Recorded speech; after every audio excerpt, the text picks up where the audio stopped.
आज तो माला बोल ही दूंगी कि माँ तोर बर बहू मिल गई है। लेकिन बोलो कैसे वह माय का कनी में खिसियात रहते। पर जो हुई सो देखा जाए। माल आज तो बोल हूँ तो हमारा डर मत बोल दे किसी जाके माँ तोर बहू मिल गई। चल जो इससे देखा जाए डर रहा था कहीं है।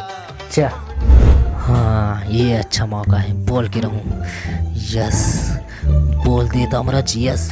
चल जो ही देखा जाए। का करत माते हो चाय बनात होती चाय बना की कथत या गोड़ हाथ बड़ पिरावत है गोड़ हाथ पिराते ता गोड़ा नहीं कते तो सब काम न कर दूँ। चाय का कथते हैं ते हाथ सूत के 10 बेले सूत उठावे तते उठा अब वहां कतक बुता काम करूं की कथत मोर गोड़ हाथ बड़ पिरावत है। उठ रे उठ कबे तो उठा सी कनवा का बड़ बे में उठा कनवा का बड़ बे उठो तब कुछ समझे का न हो।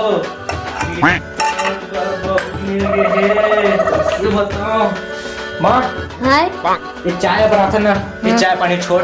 हां कल से मैं काम में का काम करबे का काम करबे। हां ये पूछते का काम नहीं करबे की के चाय का था ना। हां चाय जगह में चाह बनाऊं।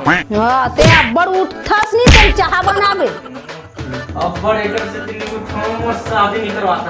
हां माँ कल से मैं पानी भर। हां अबर झाझा बुता करथस ते मां कबू बुता नहीं करत। आज वहां कौन गांव का राजा मरे ते पानी भरू कहा था उड़बे 4 बजे रात का और भरबे और तोर बाबू आई नहीं तो मैं तो बाबू बताऊं नहीं। कुछ नहीं बताऊं यार मैं ले जा